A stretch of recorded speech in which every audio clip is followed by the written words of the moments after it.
Эмне себептен адамдын бети кысырат? Кээ бирлер өздөрүнүн бетинин кысырганын көрүп, андан бетер кысарып уялып, башка жака бурулуп кетип калгысы келет. А бети ого бетер кысарып чыгат.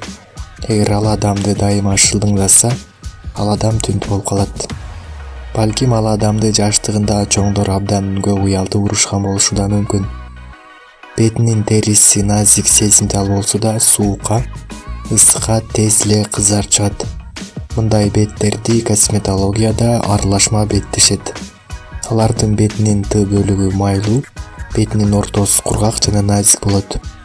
Мындайча айтканда, бешенеси, муруну жана иги күндүн нурунан беттеги майда кан тамырлар дүүлүгүп көбөйүп баштайт. Купероз бетти самын курамында спирт бар каражаттар менен жууңуз.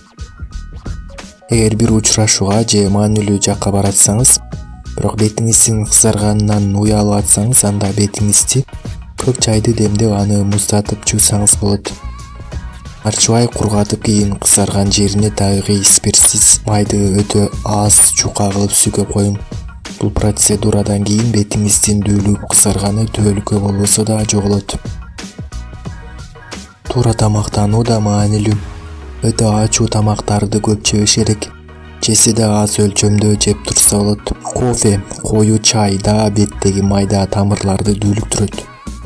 Тамакты өтө ысык ичүү да зыян. Орточо же бөлмө температурасында болушу зарыл. Стресс болбогонго аракет кылыңыз. Терең дем алыңыз. Үстүңүздөгү көйнөгүңүз ысык болуп атса, бир аз жеңилдеп бирөкөсүн чечип алсаңыз болот. Табигый чүпүрөктөрдөн жасалган кийимдерди кийгенге аракет кылыңыз.